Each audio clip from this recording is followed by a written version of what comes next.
So, with a background in psychology, coming into something like the emergency services, where people are sleep deprived, we're overworked, and some would say the pay is challenging. Sometimes we wrestle to attract top talent to the sector. What made you want to come and do it?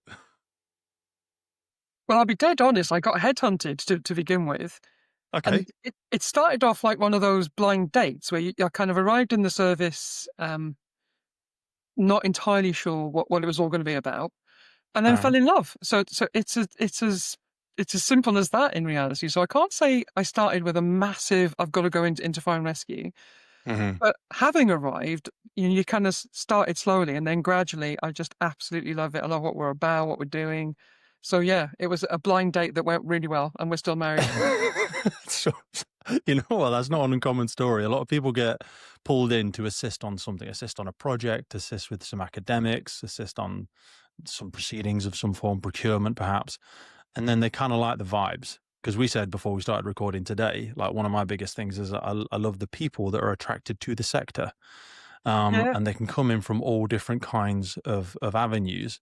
So when you first came in, what were you asked to?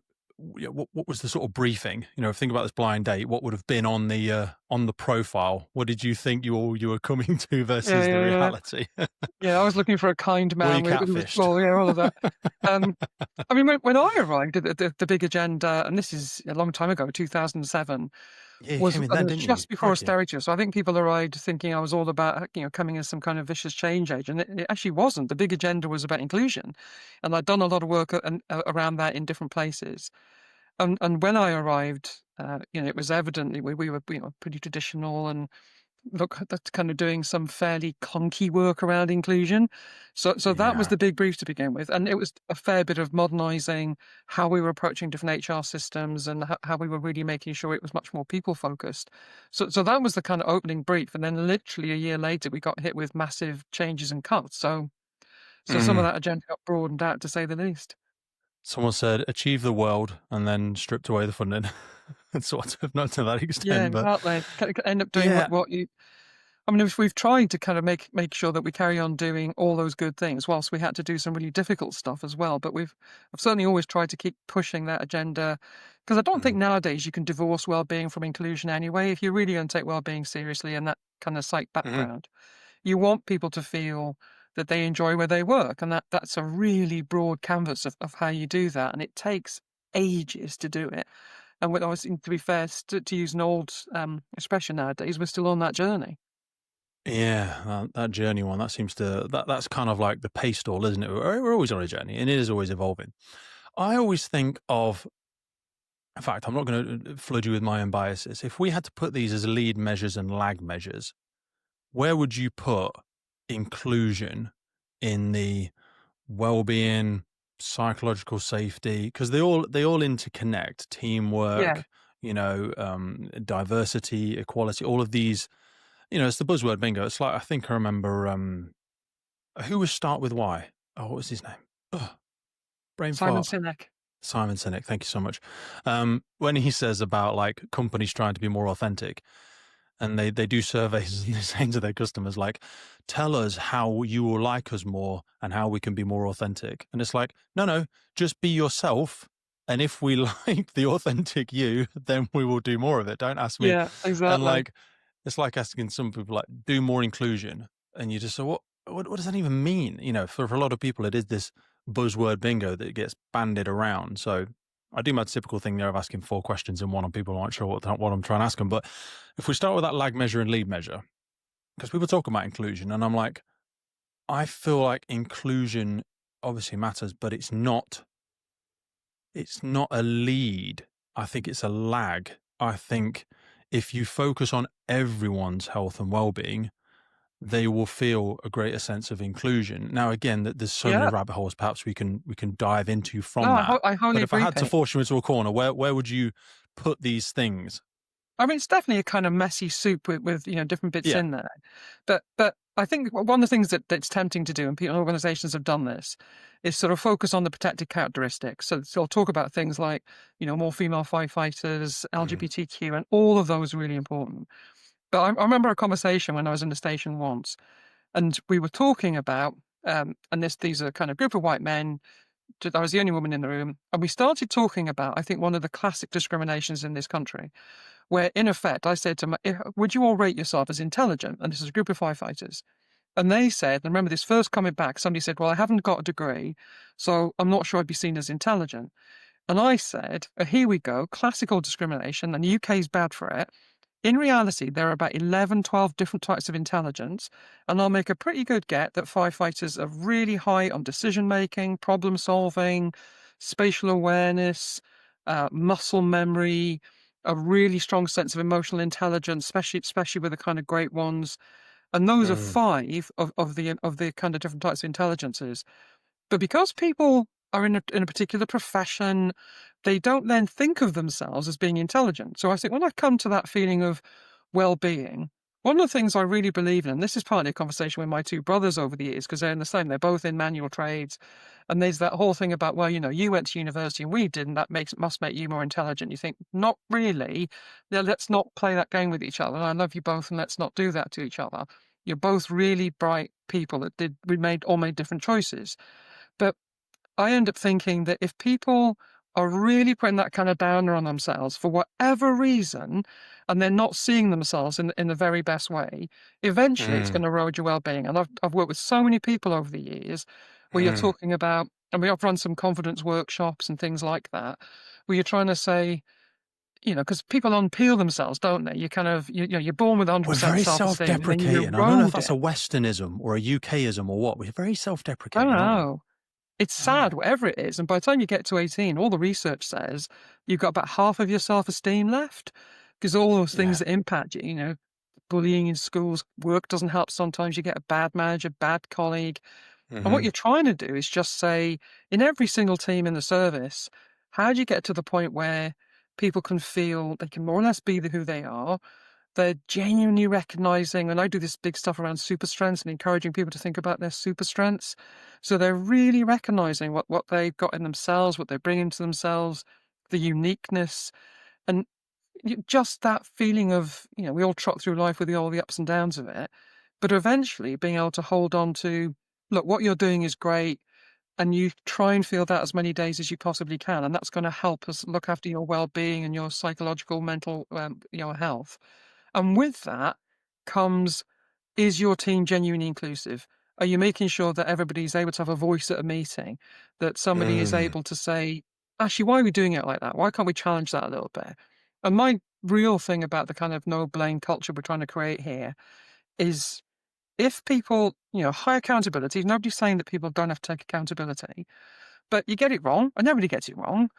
That what you haven't got is a manager that then goes on some great big witch hunt saying, "Oh, who got this wrong? What's this? What's happened?" Because that's Did not anybody inclusive of die? anybody. Yeah. What you You want know? is somebody to say, "All right, okay, I can see that you made your best go of it.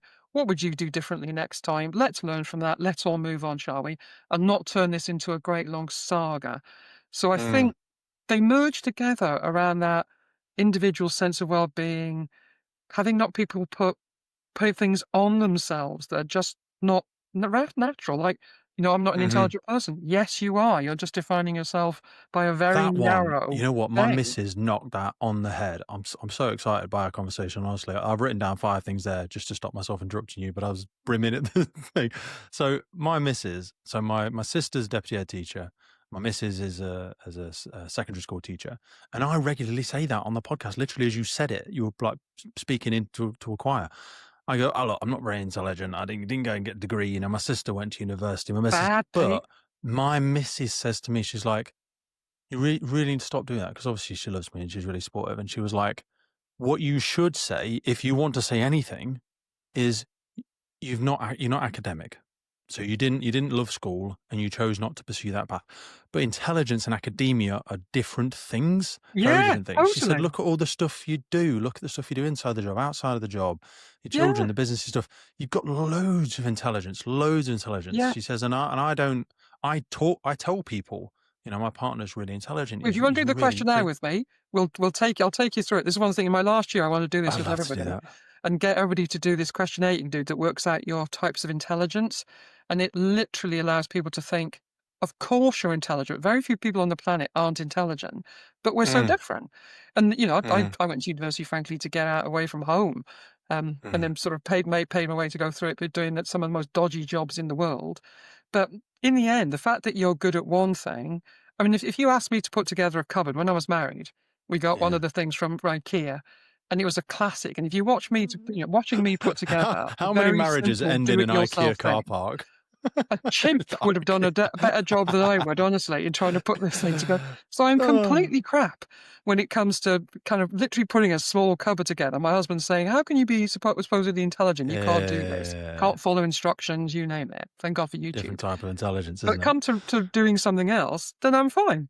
So over the Mhm, years, you start not punishing yourself for things you can't do, but mhm, recognizing what you can do. And I guess that's for me a lot of what inclusion is about, which is, let's just celebrate the great stuff that people do. Let's not find things mhm. to beat each other up with that were never our strength in the first place.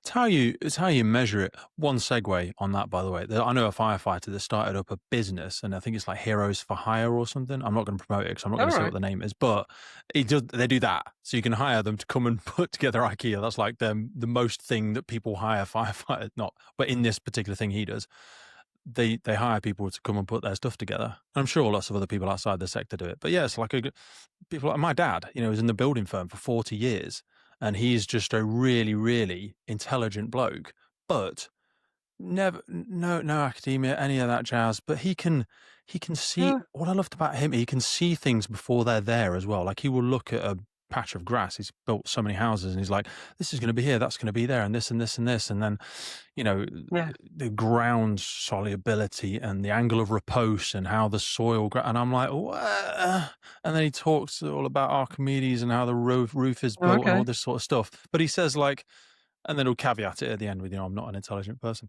Um, you said something there about super strengths, which I wrote down. Like in a job that I used to work in, I used to work for Mars. Do you know Mars, the company?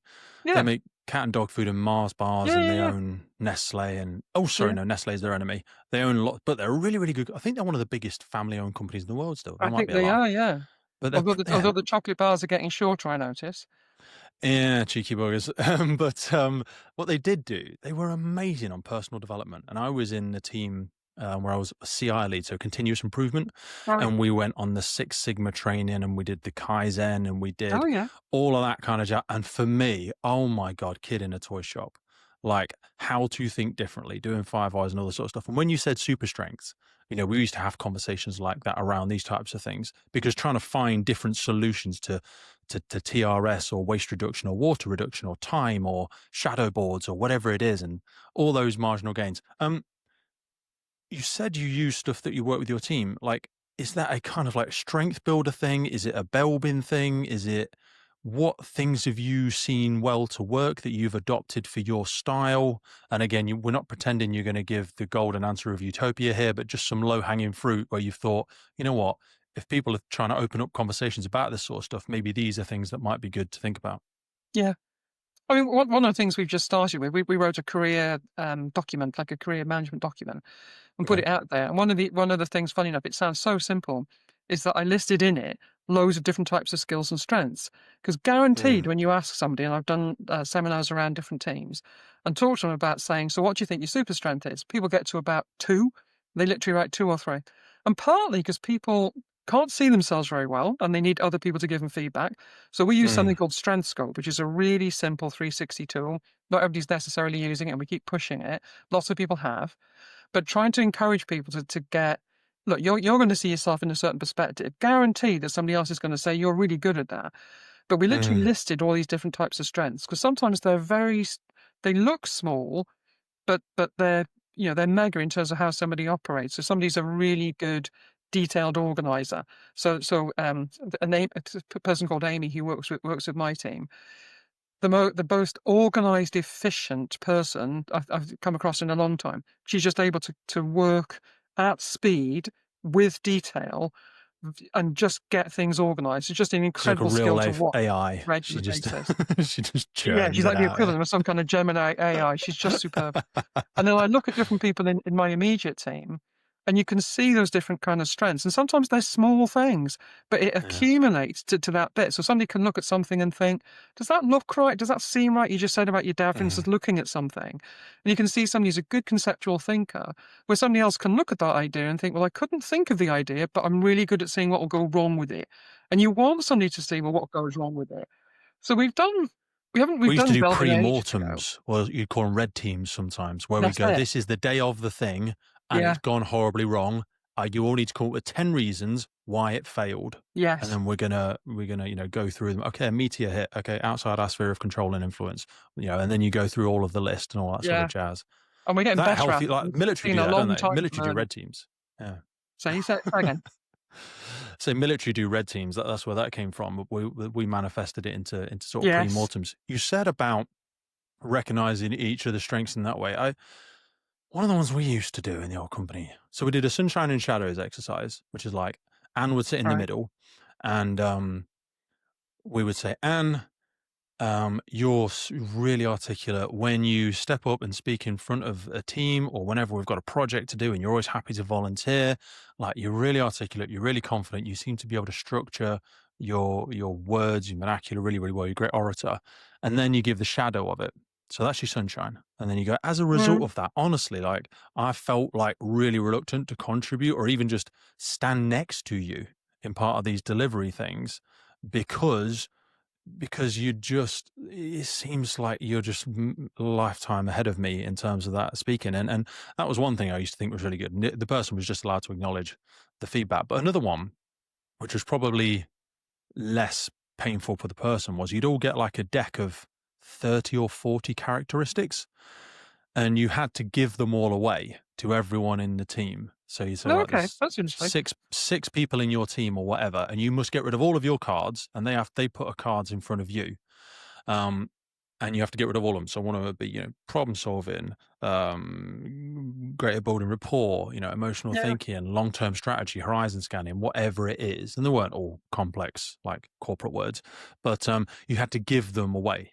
And you say, well, if someone in the team has to do this, who would be your speaker? Who would be your completer finisher? Who'd be Yeah. the lead? Yeah. Who'd be the? Do you know what I mean? And that sort of, there's loads. I mean, people go on Amazon. There's probably loads of these decks of Oh, cards do out I there look at now, that? but they're really good tools, aren't they? They are. Just to create that, just to get the juices flowing, just to start. We used to do improvs. I don't know. We got straight down this rabbit hole. It's my fault. But we used to do improv games as well. Like, I did some stand up comedy and improv training when I was in college, and we used to do that in our team.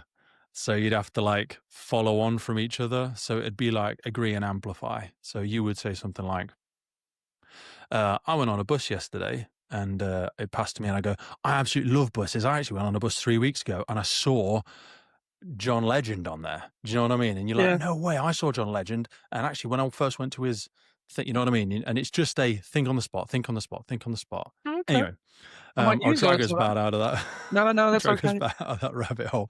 So, how well received was some of this thinking? You said around our sector. Um, we're getting better. I think we're getting a lot better. But someone said to me some time ago, they said, Pete, you're so open minded, your brains fell out, which was obviously a backhanded compliment. Because sometimes we do come in with these very, very, very out there thinking. The fire service says be yourself, just not like that sometimes. Do you I know what I mean? know. It's happy to move slowly, handheld like a child. These are my words and not yours, because we are very traditional. And back when you said around inclusion, like, maybe people point, they go, oh, they think it's about women and different people with different voices, different backgrounds, different colored skin, because it's easy to point at the legislation and that Yeah, it says is. we And should. it's about Eh, everyone. Because Yeah. every single person at some point or other has felt that they weren't included in something, that's for sure. Mm. And the bit that worries me the most, I suppose, Pete, is that, and I suppose there's a couple of things going on, isn't it? I always say that when you get any kind of team, doesn't matter whether it's a station or any team in any organization, and I've worked in different places, it's very easy for it to become like a gang. So everybody's in this gang and people Of want to course. belong to this gang. So all of a sudden, everybody in the gang is thinking, but I want to be more included in and accepted in this gang than Hmm. genuinely hold on to my views. And then what can happen, and I've had this about a bazillion times, where I've been in a visit to a station or a team, and wherever it may well be, and somebody may say nothing in the room, or they've got a lot to say in the room, and then somebody will follow me to the car park and say, "Actually, that's not my belief. Can I just talk to you about this thing?" And then you have some conversation. And gradually, I've seen people learn that, challenge, and we've still got a long way to go, and this is just a human thing, isn't it? That it's Mhm. difficult to learn to challenge. It's difficult in a really appropriate way. It's difficult to learn. I met for somebody at coffee this morning, for instance. Had a really fantastic chat with him about what we can do with the well-being, and he's our well-being union rep. We had a really, really good chat. And what we were saying is, like, the email exchange isn't easy because it's easy to get kind of confused about what we're saying to each other. The So you meet written for a word is a coffee in horrific way Starbucks to and just say, correspond. let's just have a chat about what it Yeah. is we're trying to achieve here. And all of a sudden, you get a real kind of energy going between the two of you to say, let's do something really, really different and interesting. And we're all concerned about how do we improve psychological safety and make people feel able to say, I can't do that, or I need to learn more about that, or yeah, that was a mistake, but you move on from Mhm. it, whatever it may well be. But that thing about people feeling sometimes they can't break out of the gang, otherwise they're not accepted, and that worries me a bit. And it worries me for the fact that people then feel they've got to be the same as the strongest voice in the room, Mhm. or that they're gonna really lose their capacity to learn and be what they're different. So I grew up with a bit of a stammer, and I was so lucky at early in my kind of early 20s, I suppose, and I still was very quiet. In fact, the great love of my life, the first person I went out with when met him in university, and I was so quiet, which people won't believe now. He said to me, "If you don't talk to me, I'm going to give you the elbow." And because I was kind of crazy about this guy, I really learned to have. Hey! I know it's so Obviously, it weird. means the metaphorical There are so elbow. many We're not people we're not since gonna who've be wished that dating he'd shut anymore. up. But anyway, that whole conversation about you've got to learn to speak to me. So I kind of, built that confidence. But when I started working, I was doing this research with this particular thing and got dropped into having to do the training for the research because the guy who was meant to do it went sick. And I worked with this so supportive guy, a kind of proper gardener manager. And he said to me, "You're never going to get better in doing this until you do it. Just keep training, keep learning, keep building your confidence about being a trainer and a coach, and learn to kind of get over this kind of confidence issue around you speaking." Mhm. And the first time I ever spoke at a conference, I remember sort of coming off the stage afterwards, and he's dead now, bless his heart. And I just remember kind of coming back down the stage and saying, "Thank you, Phil. Had it not been for you, I would not have been able to do this. There's Mhm. no way." And I suppose as I've gone through my entire career, I've tried to, wherever I can, find people all over the place and say, "You're good. You're really good. You should do this. Look, recognize how good you are." Mhm. Mhm. And if teams are going to be together and they want to stay together, of course I get it. But sometimes I have a horrible feeling that people end up hiding themselves under a bit of a shadow because they're not wanting to break out from that and say, "But actually, I've got really good skills."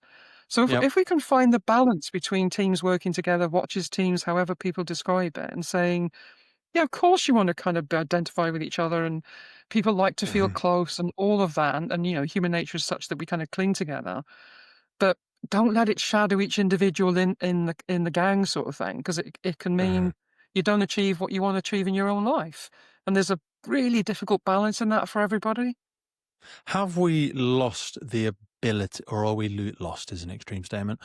Are we losing the ability of healthy debate? I'm so frustrated we don't teach debate in schools because Yes, debate is so healthy. Like, I'm not going to ask you very. about the curriculum, but if there's things I would include in the curriculum, bit of forced 5 minute public, Oh, for 3 minute sure. public speaking, Yeah, debate, give yeah, someone a topic and they've got 30 seconds and go, right, argue the advantages of pens versus pencils. yes. Do you know what I mean? Whatever. I know. Just go, do a little bit of prep.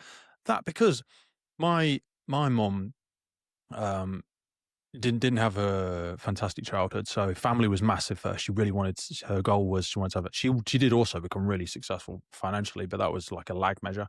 But family was her big thing. So whenever me and my dad would debate at the dinner table, she'd be like, please, let's not argue. I'm like, Mom, we're not Yeah, arguing. not an We're argument. not arguing. We're fencing. We're fencing. Yeah, Oh, yeah, we're yeah, poking the bear. Well, how about this? Well, how about that? Well, tell me, sitting at as is probably no surprise when you hear me on a podcast, it's like sitting at our dinner table. If you don't speak, I mean, I'll try and drag you into a conversation. Like when my missus first met my family, I was like, hey, tell me your thoughts on this, Harry. What do you think about that? Because you've got to pull some people in because there's so much energy. It's all love. No one ever falls out. No one ever throws drinks or swears or anything like that. But you're right. I think we're losing the ability to communicate. I think that's why podcasts have become more successful, because everyone's on their phone and they're all connected, but they've never felt so isolated. And we Yes, get true. trained on these, like we said before we started recording, you've been on various media shows. I really, really struggle with a lot of media shows because they'll go, right, today we're speaking with Ann Millington, Chief Kent. Ann, you've got 40 seconds. Tell us about this. And 40 seconds. So this is an I know. enormously complex topic you just asked me about, and you're just looking for a soundbite. And I'm like, we've lost the ability to communicate. We're having fast food conversations. We're Yes. puddle jumping. And I think that's why, I think people I think they're wandering through a desert of communication, craving authentic one-to-one. I know. I'm trying to give Anne 90, 95, 96% of my attention now and really have a meaningful conversation Yeah. about these interesting topics. But It's yeah, like very difficult to do as well how, when how, people how do reach we out get with better at private chat. that? Yeah, Well, like I mean, debate, I mean, I do a communication. monthly update, and I'm sure people think sometimes, "Oh, she's just bullshitting about something." And you think, "No, no, I'm definitely telling the truth. There are certain things I can't tell you because either we don't know the answer Yeah, yet, yeah. or we're just putting the report together, or it's got to go to the authority first." But I'm not bullshitting anybody. At your level, there's legal But there's ramifications to certain things. well, Yeah, exactly. I mean, you've got to tell the truth. There's no point messing around otherwise. But it's so hard to get that message. But certainly when you've had a camera shoved in your face when something's gone wrong, and you're just there. And as you say, they're literally saying, "Now explain how you're going to cope with these funding cuts." And you think, "What in yeah, the next 10 seconds you want me to yeah, explain this?" And what I worry about is that most people are going to literally like chip paper. They're going to ignore that, and nothing's going to go. But all my colleagues in Kent in the service, and there's 1,610 of us precisely today. You suddenly think, but the message this is most going to hit are all the people who I work with, and they've got this 10-second soundbite of me yeah. trying to get a complex And you message didn't across. even mention that. Can't believe you didn't say this. What, in 10 seconds?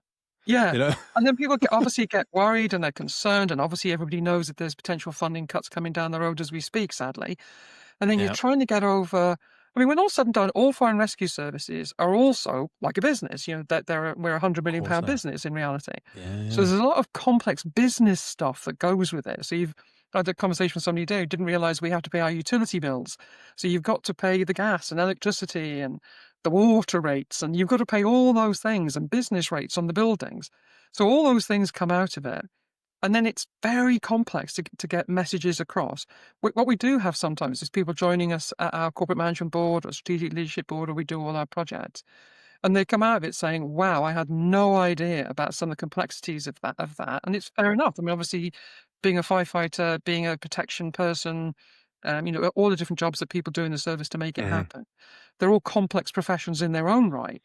So when they're mhm. sitting there and getting a sense of, oh, all these streams come together and it's all really complex, but the 10 seconds you've always got to try and get the message over, it is so hard. And we all spend our time as much as we can going around teams and talking about the issues for sure, but it's a really hard ask. Communication is the grease, isn't it? That makes things move slowly. Because if people don't Yes. understand the why, someone shared a great change management flow with me the other day. It wasn't the Kubler-Ross curve or whatever it was. It was one that had like a grid. And it was missing certain things. I might try and Google it in a minute. I keep forgetting is it the Knox? I don't know. It was I know something, the but one you basically mean. said if you're missing one thing, it's sort of like if you're missing a vision, it causes confusion. If you're missing skills, it causes fear. Do you know what I mean? And you had to have all five for successful change. And if you're missing Yeah. one of them, and Yeah. obviously in all of them, you had to have communication. You had to have lots of communication. Um, there's a few things I want to pull on from that. Let's go for complex versus complicated first. The difference between complex and complicated systems, I always say to people like, I could build a car. Take me years because I'm not very good at it. Have never done it before, but it's just a really complicated system. But if I followed all the steps and found the manuals, and I'm not diminishing mechanic skills, but do you know what I mean? It's a complicated thing, but you could do it. There's just Yeah. 17,000 steps to it. Organizations are complex because they have so many isms, they have so many interpersonal dynamics to them. There's Yeah. so many external factors blowing Yeah. against the wind of each side of the building. Um, a lot of the jobs that we do as firefighters, boots on the ground, some are complex, some are complicated. People will say fire is complex, but then like we've had a lot of international fire behavior speakers on, and some of them go, "We love to say it's complex, but it's actually just chemistry and physics." A bit of an annoying answer because that is complex as well. But I wanted to ask is, given how complex organizations are now, and your budget, like you said, is whatever 100 million, but pretty much every fire service is a multi-million pound company these Yes. days. All of us. And with Yeah. so many complexities from legal to governmental to legislative to procurement to human resources and, hiring and sacking and yank 'em and rank 'em and all that sort of jazz, do you think we are developing firefighters, me, to still be able to realistically aspire to those positions? Because there's a thing about, I think it's called the Peter Principle, where you get promoted to a level just The level of beyond your your incompetence, ability. yeah. Yeah, yeah. I'm just and we go, God knows right, where that Pete, puts me, yeah. Pete, you're a good firefighter. You should be a crew manager. Well, no, because I'm a great firefighter. Do you know what I mean? Yeah. And maybe, firefighter, crew manager, watch manager, similarities, responsibilities, blah, blah, blah. But when you start punching above those, it's a different skill set. It's a different skill set. I always Very. say to people going from station manager and above, I'm like, your biggest tools now has got nothing to do with what you know about BA or building construction or hazardous materials Yes. or whatever, because you're not going to Yeah. pick up a hose and a ladder and a branch and a thing. Your tools are your words most of the time. Your Yes. communication is going to be your biggest tool. How much have you been sharpening that? Leadership is your practice. How much have you studied leadership? And I'm not saying I Yeah. know anything at all, but I'm like, what are you optimizing for? And if I asked you now, like with our firefighters and with our members of our team, what are we optimizing for? Are we setting ourselves up for success? I spoke to Phil Garrigan. No, it wasn't Phil. It was Mark Baxter. Um, and I said, "Oh, do you think you could become chief again if you joined today?" And he go, "Yeah, I think I could because I'm not being egotistical, but I'm really driven and I don't sit still and all this jazz." But I was like, I'm not sure firefighters. It'd be very, very rare to find a firefighter who was going to develop themselves in the ways required to be involved, because there's been so many financial disasters across the UK Fire and Rescue Service because we've put people in positions. They're not stupid, they're not irresponsible, they're not dangerous, lazy, whatever. It's just not their skill set. It is not their skill set. But then on the flip side of it, with respect to you and Dawn and everybody else and direct entry, people are, oh, we're giving our jobs away to people outside of the sector. And I'm like, it's a different job. You I know, know. Well, you can imagine when I Dawn, became Anne, graduate whoever, and, they're never going to be stood in front of a building saying, right, 2BA, please. Doesn't matter that they do or exactly. don't know I about mean, the you'd expect thing. me to say, "Yes, of course," because I mean, because I joined as But if HR she's director that first, and close to the tip of the sword, something's gone horribly wrong. yeah. I mean, it's too long a story to tell you how I got from HR to director to chief on another day, Pete. But, Yeah. chief I ended up being. So arguably the direct entry was coming in as HR director. And of course, I remember at the time, and some of it was a bit nasty as well. People saying, "Oh, how on earth can you be a chief?" and all the rest of it. And I remember saying exactly what you just said, but it's a different set of skills. But to go back to the question, I think of course you can have firefighters come through in terms of being chiefs. But you've got to, I think there's a few things that are going on with that though. Firstly, and there's a kind of great graph that says the more senior you become, the more it's got to change from practical skills to conceptual thinking. You've got to really help people think about that kind of conceptual thinking stuff because you are now tackling with kind of more and more kind of complex, different moving parts, and you've got to try and get your Mhm. head around a lot of that. So we've kind of introduced a lot of leadership training in this last couple of years. I always feel ashamed that we haven't done more, but money was such. But at the moment, we're saying no, let's make sure we get leadership training right from the early bit. Mhm. You've got to have people who actually really want to do it. Because let's face it, the leaders that we most need, and it's a very different job, the crew managers and obviously Green Book equivalents here. But let's say we Mhm. stop operational for a minute.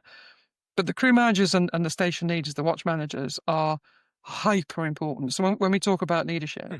that first step from firefighter to crew is arguably one of the most difficult. It really is. Because all of a sudden, and you know this as well as I do, the people who've been part of the gang, and then they literally start to manage other people, and it's really tough because people are going to act out. and what gives you the right to now manage me, and this, that, and the other, and what's Mhm, your skill mhm, base. So mhm. you've Oh, really got you've to support changed. people through You've that changed. transition. And Yeah. you've got to make sure that they do transition, that they don't try and still be one of the mates. Because every survey in the world, in every organization you can ever name of forever, will say that the most important person for people is their team leader. And that literally is universal, every organization on the Yeah. planet. So it will literally say the person that will be the most important in terms of who you need to trust, who guides where the team's going, is your obviously in our world the watch manager. And Mhm. then by the time you start becoming a station manager and above, for sure, in reality, you're doing really different jobs now. And by the time you get to a group Mhm. manager, area manager, the board, you're running the business. You're doing Mhm. all of that stuff. And obviously, you're trying to create an amazing service. And I always say we're a business that delivers a fantastic public service, but you've got to learn the money, the politics, the HR, the law. There's something like 287 pieces of legislation that affect the fire and rescue service, and we just counted them. Jesus. A great guy called Paul Goodwin's just done a load of fantastic work for us, literally kind of putting them all together, and we shared that with the sector. And you've got to God. be compliant with them all. So you've got to understand what you're doing. But you've Yeah. got to expose people to that bit by bit as they're coming through careers. And then you do find people who are amazing. And one of the things I kind of really kind of pulled back on, and there was a conversation in the sector at one point about should we make sure that people are coming in with more qualification? So arriving with degrees. And I remember a chief gone now, left retired a few years ago, and he was saying, "Oh, I really think we should ask for more GCSEs and this, that, and the other." And I reject that, actually. I really do. I think, no, Okay. you still want people to come in who are bringing all of their different types of intelligences, respecting the firefighting as a profession in its own right. And I always go bang on about this, that it's a profession. It's like a doctor. It's like a Yeah. quantity surveyor. It's a profession. We should treat it like that. But if in that Mhm. profession you want to move up, you can't just bring your technical skills up and up and up and up and up. You've got to learn, and you just said it earlier, I mean, it's an interesting debate, isn't it? I know that in Germany, and I've used this a few times, in a perfect world, if the money, let's assume that money wasn't a problem. I know it's a bit, Mhm. you know, No, no, let's go to naive, that but let's assume utopia for a money minute. wasn't a problem. You'd be paying, Yep. yeah, let's talk utopia. What utopia would look like is that you'd say you'd be paying firefighters more money in the first place. So you really would be saying, okay, Mm. let's really recognize the professional skill set that comes with this. And let's one of the things we're doing at the moment is creating a kind of pathway to mastery. So you're not doing sheep dipping of the same training you did as a firefighter and when you first joined 40 Mm. years later. So it's going to take us a couple of years to get this right, but we really want to make sure that we're now honoring that huge increase in expertise that people are kind of finding as they go, as they get more into the profession. And they're learning all the specialisms and all that, and you're paying for it properly. And Mhm. then from there, and I say that in German systems, they still do this. You have dual tracking. So you have some people who are coming up because they are technically gifted, and you're putting them into posts, even at pretty senior level, and they're not Mhm. necessarily your best managers, but they're good technical experts. But you're also bringing up your managers. So you're saying, and I can think of somebody I've been coaching now, crew manager, undoubtedly going to be a great watch manager, and I do a lot of coaching wherever I can. So you and what he's learning and what other people are learning is, okay, I've got these great technical skills, but now I need to learn the craft of leading other people. How do you have a difficult Mm. conversation? How do you give great feedback to somebody? How do you make sure you are supporting somebody who goes into mental health crisis? How do you know how to set some rules in your team where you're saying, Mhm. I'm not going to, the easiest way to stamp out sexual harassment on stations is for the team leader to sit there and in effect say, I won't have it. Not me. I Mhm. mean, as a chief, I can say, "Oh, till the cows come home," and I Mhm. do. But what you want is every team leader to sit there and say, "I just won't have it. Let's just all Yeah. agree that we won't tolerate this. Not a woman to a man to a woman, man, woman to whoever it is." And everybody can be clumsy. I call it clumsy, creepy, and criminal. Everybody can say the wrong thing. Of course they can, me included. So every now and again, I can walk into a station and see somebody hyper cute and think, cute. And I have to be Yeah. really, really, Yeah, yeah, yeah, make yeah, sure I yeah. don't say anything daft. And Yeah. then you've got the creepy where people have really kind of crossed that line.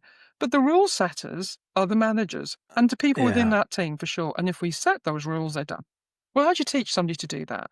So there are people who genuinely emerge who really want to learn those skills. They really want to move on. It's not just trying to, last year before retirement, get up the pension. That those aren't Mhm. Yeah. conversations that we want. We want the people early in career who are starting to say, actually, I quite like the idea of really being part of what creates the service, what takes it forward, what brings new innovations. And the exciting people to work with are very often those people who are challenging you. Say the coffee I had this morning where somebody's saying, "But I think we could do this better." And they're not being attacking, they're really trying to influence me. And they are such exciting conversations when you've got firefighters, Mm. everybody in the service, different people, different places, saying, "Let's do that better." And then you think, right, Mm. okay. And I don't know how many times I've turned around to somebody and said, "Have you thought about going more into management? You've got some really interesting conceptual Oh, ideas yeah, here." no. And then as ever, Pete, Is it the problem though that confidence. they have to pass through the same door? I know. So I love what you said about so in Mars again, I never usually mention it, but it's coming up a lot in this one. We used to have, I think they were called P's and B's. So you could be a P1, P2, 3P, and a B. It was personal and business, I think, were the two classifications. So if you were Right, business, you were plant based, like you worked in a factory. I started as whatever it was, a B2 or something like that, working on machines, changing gearboxes, blah blah blah, filling pouches, right. doing cans, and then you do like a cell. You lead a cell of people, 4 or 5 people, and then you might be a line manager, which just means you manage a line of product, and then you'd be a shift manager, and blah blah blah blah. But you couldn't transition from like a B5 straight to a P5 No, okay, right. because it's a different skill set. Yeah, And in yeah, the same way, like you might have someone.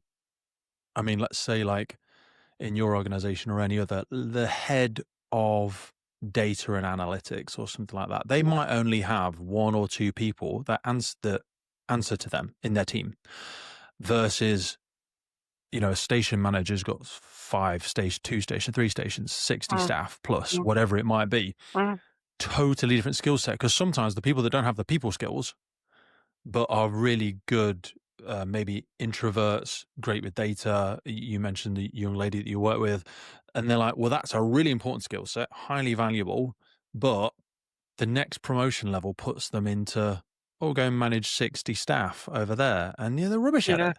I see this in yes. government. I know we're not going to get into government conversation, but when you I go, know, let's oh, do that. so and so from here transfers to this department, and you're like, it's a different skill.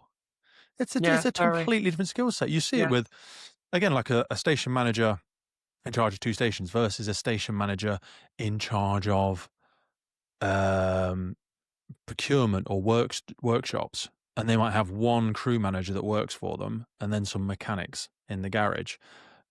Totally different skill set. They've got to be up on all the legislation and all the yeah, procurement projects and the legal requirements around that, and finger on the pulse and reading all the sheets and track and trace all the kit and where it's come from. How let's maybe flip this. I'd love to do some coaching actually. Let's flip this. So I want to progress. We spoke about before we came on, like I used to want to do your job. I thought, oh, I'll be a chief fire officer, grr, and maybe I still do. But the thing I wanted to do was really make a meaningful impact. I wanted to try and help shape things and stuff. And then this podcast thing accidentally manifested out the back end of it. Um, but if I really do want to progress, to be able to help shape things, I feel like I've got yeah. the confidence to push my ideas forward. What areas should I be working on? Because one of my frustrations, you said about one of the biggest things is, that first step from firefighter to crew manager, watch manager, whatever it is, you don't do your person in the mirror, your executive leadership program until you get into the upper echelons, at which point there might be a colossal amount of damage already in your wake because the leadership development didn't start early enough. Yeah, You have these revelations where you go, oh my God, I've been doing this for the last 15 years. No wonder that last team hated me, or no wonder I could never manage the thing. Like, from the buffet of things you've spoken about, what do you think? And again, Kent's not perfect by any stretch of the imagination, but what do well, you no, we're think not. those things that people in their first steps of leadership should really be looking into? And if you had a child in the fire service, or if you were coaching me, and again, I know everybody's different, but it's like, what things would you say, Pete? This might not be offered by your organization, but I would consider trying to find someone that's good at this. What are the Yes. areas? What are the hollow spots? Do you think? I think, I mean, just from my own experiences of kind of, you start off wherever you start off and you do that first management job. Some of it is trying to help people think about their emotional resilience. So there's definitely something about resilience, because sometimes it doesn't matter what job you're in. It's one of the things said about chiefs sometimes is, oh, they're very isolated. I think any person can feel isolated. And as a manager, turning around to their team and a day and saying, we're going to do this thing because I don't think we're doing it very well, they can go back Mhm. into their office, and I'm pretty certain they're going to feel isolated in that moment. And they most probably know that their team are going to sit there and say, oh, what do the elders he know about this or she know about that, and all those things that happen, which is sad but true. So there's some emotional resilience there. And with that, I think some of those first building blocks are, and it sounds odd, but are they able to express the difficult things? Can they say? So if people start with confidence and being able to think, do you think you'd be able to turn around to a person or a team in a team meeting and in effect say, let's have a conversation. So how do you facilitate a conversation? How do you have conversation? I think we said it earlier, didn't we? Teaching people to debate. Mm. The first Mm. steps, and we're now doing those first steps, are definitely about you're going to have to articulate ideas. You're going to have to say difficult things. You're going to have to challenge people. Let's help you learn how to articulate some of those issues, because you won't be doing yourself a favor or your team if you ignore bad things. And what you ignore becomes your culture, doesn't it? It's an old cliche, but it's true. Mhm. If you Mhm. watch bad Yep. things happen and you say no, in the end, Mhm. it's the acceptable culture. Where if in reality you bring somebody into the office and say, look, I just watched you do something. Come on, you and I both know that that's kind of crossed a line. Let's talk about it. Let's done. Now, to do that for the first time, there is definitely a resilience, there's a confidence, getting your language right, getting your words Yeah. right, Jump thinking into of that muddy how puddle do and I sit there. Yeah. it's definitely a puddle. You come out of it, you go home, and I mean, I live on my own, so the number of times I've come home and sat here and thought, I'd pay to be married round about now, just so you could turn to somebody and say, God, that was a crap day. And it was Yeah. difficult to say that. And Yeah, I've yeah, come home and yeah. now I'm sitting here stewing, did I say exactly the right thing? And you know, the weird thing is I'm 62. You never, ever, ever, I think, come to terms with, or I didn't anyway, maybe just speak personally. I Did you don't just think say you you're ever come to, 62? oh, bless your heart for that. I'm 62. I don't think you ever Whoa. come to terms You look with, great. oh, well, that's very kind So, of you. I'm not so I know this is a recorded podcast, sorry, I'm not gonna that sounded cringy, You can but I put me just one of those carry those on, carry on. friends that advocate people on dating apps. I'm just thinking about doing a dating app. Carry on. Nightmare. Anyway, Do but it. but that Anyway. whole thing about I for me personally, I mean, I don't like it, I'll speak really personally for a minute, Pete. I don't like it sometimes, and like the budget coming, you have to do really difficult things. And then having to turn to the organization and saying, look, I'm really sorry. It's going to be tough. It really is going to be tough. Mm. And in my October update, I'm going to be saying that. And then you know that people will be angry and they want somebody to be angry with, and you almost represent that for them. But that can be true for a watch manager or a crew manager too. Oh, So you yeah. think, how do you help people come away? Like, where's their network to be able to say to somebody else, Mhm. actually, that felt tough and I just want to work through, did I say the right things? How do I get better? And the idea that you learn it once is not right. I think you're always learning it. The rest of your Mm. life, you're thinking, how do I improve that? How Mm, do I? mm. And I've got little kind of, I suppose, little scripts that I've got in my head now that I I've do. learned over the years. I have So little when hooks, little little isms, hooks, little things that slip yeah, me into and that's it. again, I always say I would encourage everybody, even just with your friend, with your family member, with anybody, put your phone down and record yourself having a conversation together. Hasn't got Yeah, to be about anything, but that's such a good trick. because listening back to myself has been one of those where I'm like, oh, for God's sake, Pete, you're bloody waffling again, or you just swore again. I used to swear loads on the podcast. You swear way Oh, too I much. swear It's so terribly. unnecessary. Yeah, no, you're not really though. But like, I swear too much, I'm gonna put on and screen something that I'm not want you to say, but that is next to my desk, and he's got a fox on it, it's so a somebody can fox. work out what I'm doing. It's a But I am fox. It's okay. famous for not being bad. I'm very bad at swearing, unfortunately. But I But do the Stephen limits Fry. of your language are the limits of your world. Someone said this Yes. to me ages ago, and it made me go, I really need to develop my ability to articulate my thoughts because otherwise it comes out and it fumbles and I end up hitting Anne with the elbow and stepping on her toe and headbutting by accident. It's like, a conversation is a dance, isn't it? And Yeah, it is. I'm like, my thing, and you know what the best thing about it is? The world is there to practice on. You can practice it That's everywhere. a great line. I love that. Anybody you meet, you Yeah, can interact with them. It's absolutely yeah, fine. They might think you're a bit of a weirdo. Doesn't matter. People at the yeah. checkout are forced to speak to you. We're Yeah. And all I always think to weirdos anyway, myself, aren't we? I I think I could. got past that idea that I'm a weirdo. I just think, oh, we're all weirdos. We're all funny fish. But the funny thing is, and I say to people all the time, and one of the great things about my team, and I love them, is that we rehearse things a lot. So we'll sit at Yeah. corporate management board and we rehearse the ideas. We go through it. It takes time. And I say to people all the time, if you're just about to have a difficult conversation with somebody, for heaven's sake, go and rehearse it first. Go and talk to Mm. HR or me or somebody and say, I'm going to say this. Does this seem Mhm. right? And I will do that all the time with my team. If an email going to go out, sometimes I'll check it first. Does this seem cool? And you're thinking, for a start, you're not trying to think of yourself as the top expert on everything. It's stupid. You want other people's ideas about, I'd nuance Yes. that, I'd change that if I were you. That doesn't come over right. And you end up with a much better product. And that you get rid of ego and you try and, I always say this is one of my little lines. I'm not trying to be right. I'm just trying to get it right. So there's a whole thing about get rid of your Yes. ego and just make Yeah. sure that you're making sure that you facilitate all these great people around you to put their two penneth into it. Mm. And it took a long time to learn that. And I'd say the biggest single thing is getting people to help build your confidence as you do it. Get your coaches, get your mentors, get Mm. your mates, get people who say nice things to you. Don't get the people who bring you down. Get the people who are saying, you're really good at that. I saw you do that, Mhm. mate. That was really spot on. Well Mhm. done, you. And the one thing, and I know we're running out of time now, the one thing I'd say to people they No, can we're not do, at all. it's like a gift that if you said to people, no, you're at a station, you're in a team, turning around to somebody else and saying, just watch you do that. That was spot on, brilliant. Love the way you do that. Love your judgment on that. You're really funny when you do that. It really comes over. And people just, those little gifts of feedback just make a difference. You've got to champion each other. The world is ready to kick you in the proverbials every day. Yeah, And every why day it why seems. be doing it to yourself? Do you know what I mean? Yeah, You spoke earlier around gardener leaders. I think that was yeah, the term you used. yeah, What is that? Unfold that one a bit for me. And also we keep talking about coaches. Could you could I ask you to maybe go into like mentors versus coaches? yeah, yeah, Because for these sure. words are they're like buzzword bingos, and people go, "Oh, I need to get me a coach," and they go to the service, say, "Give me a coach," and you're like, "Well, it's a very personal thing." Like, explore those, unfold those No, three topics for they're me. very, very different.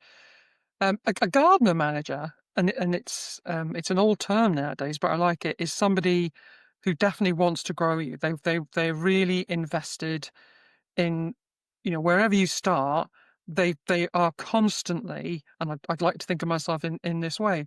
You're spotting great people all the time. You have conversations. You're making sure that you're saying thank you for things, but not just thanks. Thanks isn't enough. Sometimes there's bits of you did that really well. I mean, somebody just sent me a document, physical fitness document. I shall Mhm. name them actually. Mick Jackson and James Perry. They've just done a superb piece of work in putting together our physical fitness policy. So you go back and say, I love this. It's superb, really well articulated of what we're trying to achieve. And funny enough, they're gardener managers. They really want to make sure that they're investing their energy into what we're trying to do around physical fitness and all the kind of mental health thing that comes with it. So Mhm. somebody who's just genuinely invested in other human beings and wanting to do the right thing and bring them up. And that's where the mentor coach comes in. I still see a coach as somebody who is very specifically so I was one of my only claims to fame in life around being fit. I was a badminton champion under 18s when I was in Wales. I I love broke my legs badminton. Me and my 2 mum years used to play later. it all the time. Love it. Oh, I love badminton. I can't play it now because of my damn leg because I've got bolts in it. But I remember being very specific coaching and that classic thing about, hit it more like this, do that. So it's more precise. It's much more about, I watched you do that presentation. You need to do a better intro. You're not clear on this. It's much more precise. You're literally Mhm. taking somebody from A to B in a guided way. And Mhm. mentoring is to a certain extent the same, but it's a longer relationship. And I've usually found that a mentors have found that you can't pick them. You can pick coaches because they bring you a very specific skill set. A mentor comes along almost by accident, certainly in my life, where you've ended up talking to somebody and it's a bit more conversational, arguably. They're allowing you to sort of explore a little bit and what we're trying to do and arguably you're trying to do that in your own team, but sometimes you're the wrong mentor. Sometimes you need somebody from another team. And you just find the conversation is more natural with somebody. And you're Mhm. saying, I find this problem. And they say, well, okay, let's talk about that. And it's less specifically guided but much more where somebody might say, "You just might want to reflect on that or have a little think about this." So, I suppose it's an investment thing again, that somebody's over a longer term just paying attention. We did some reverse mentoring a little while ago, and it was really interesting. I had a crew manager who was my reverse mentor. We went for coffee. I need to do it again, actually, to find somebody else to do this with me. And it was very interesting to have somebody like we kind of shared our worlds, I suppose, from that perspective. Mm. And then what were we trying to achieve in our jobs? And then what was his perspective of how I might do this? It was really interesting. So I'm much sure you're just about to do it again, but you need the person who's doing it for the right reasons. I don't want somebody to just sit Mhm. there and criticize me. I get that all the time Those from people rehearsal. they're really, really, really hard to find. I actually, I wasn't gonna speak about this, but I will speak about it. Do you know who Rob Barber is? Yeah, Lovely, superb. lovely man. Met him quite some time ago, and he invited me for lunch, and he just we just poured into each other, connected on a variety of different topics. Obviously, Rob very suddenly and sadly passed only 2 days ago. Short term sudden illness, which I don't know any more about at this point, but honestly, like I know, so very that sad. man he was just he was like he was very unexpected because he looks a bit like me. He's a bold white male, muscular, knuckle dragging looking kind of firefighter. But you talk about that intelligence again, not potentially academic, but such an intelligent man. The way he thought about it, and I said to him, like, when he said, "Oh, Pete, let's go for lunch," and I was like, "Okay, I think you're going to be really disappointed with with taking me to lunch." And he said, Yourself down "No, again there, no, Pete. You'd be a good I lunch love." companion. Well, no, but he said, "I love speaking to really interesting people. How do they see things? How did they get into doing what they're doing? Yeah, And this weird podcast thing that you're doing." And he wasn't trying to get on the podcast or anything like that. We didn't book anything. It was nothing like that.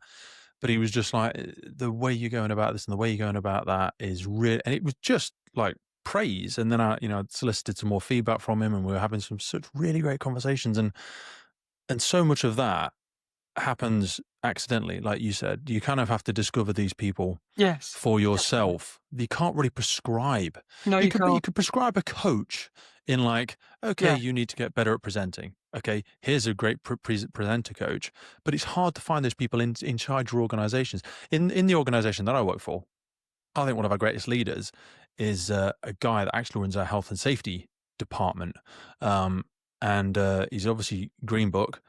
And his emotional intelligence, his humor, his ability to build rapport, his planning, his memory recall is like it's there. It's just at the end, everything he can pull from such, and maybe that's why he's great in right. health and safety. He's just so he is a chameleon. He is amazing. And when people ask me about stuff, because I'm just a watch manager in the place that I work at. But when people ask me about stuff, I'm like, consider finding a mentor like that guy over there, Yeah. because he would be great for what you're trying to do. And some of them go, "Oh no, he's in health and safety," or "That person's in finance," and I'm like, you're missing the goddamn Yeah, point. you're missing the You're point. missing the You want the point. person, not You're the post. yeah. How do we crack that nugget? That's the big one that challenges me. Um, all right, I want to change gears. I've been speaking for an Okay. hour already. I'm absolutely loving this. You were honored, rightfully so, and I want to bring this up because I know you're not going to bring it up. You got an OBE in the King's Honours. Massive, huge recognition. Congratulations. Thanks. Could you give us a little bit of detail around how that manifested and what it was awarded for? I never use it. You know that, don't you, Pete? I I never, know I had to find it. yeah, I never do. I never put it on my name or anything. I So I'm know you surprised you don't. said that. The weird thing about it is my mum had not long died. So when I got a phone call saying that you've got this, I have to say the first thing is I burst into tears because I thought my mum's not going to know. So that was my Mm, first reaction to it, which was yeah, some sadness. the And people that have then poured so much into you, and you're like, they don't yeah, get to and see the thing. she'd Yeah. been, I used to go up and down to Wales every other weekend for 18 years. In fact, the thing said mostly in the services, "Are you in Wales this weekend?" Um, and the bereavement's been awful, as it is for everybody when they lose a parent. But when it Mm. when it came to it, I then spoke to my 2 brothers, and they were just so lovely, and they came down for the ceremony. And I guess as Ah. ever, you always end up thinking, OBE stands for other buggers' efforts, so you always end up thinking, you're kinda taking somebody else's shine from them, and all the rest of it. So you're just I've trying to never make heard sure that that one before. I you love can. that. Oh yeah, it's a classic, isn't it? I Okay. remember somebody getting an OBE. That's why years ago, and everybody said, "Oh, other buggers' efforts that one." But Yeah. I've done a lot of national work, and I suppose it was I was very pleased that to recognise it was. But I suppose what it meant more weirdly was sitting on with my family on that day in Windsor, and as I say, we'd not long lost mum, and both my brothers came down, and not they don't come out of Wales very often, and my niece and my nephew and the family and all the rest of it, and we sat having lunch, and I've got tinnitus, so it's a bit of a saga being in the restaurant with me because I can't hear if there's lots of noise around me. Yeah. But I think what was gorgeous was the three of us just having this kind of big hug at the end, and the two of them saying, like, "Really proud of you," and said, "And I'm just as proud of you."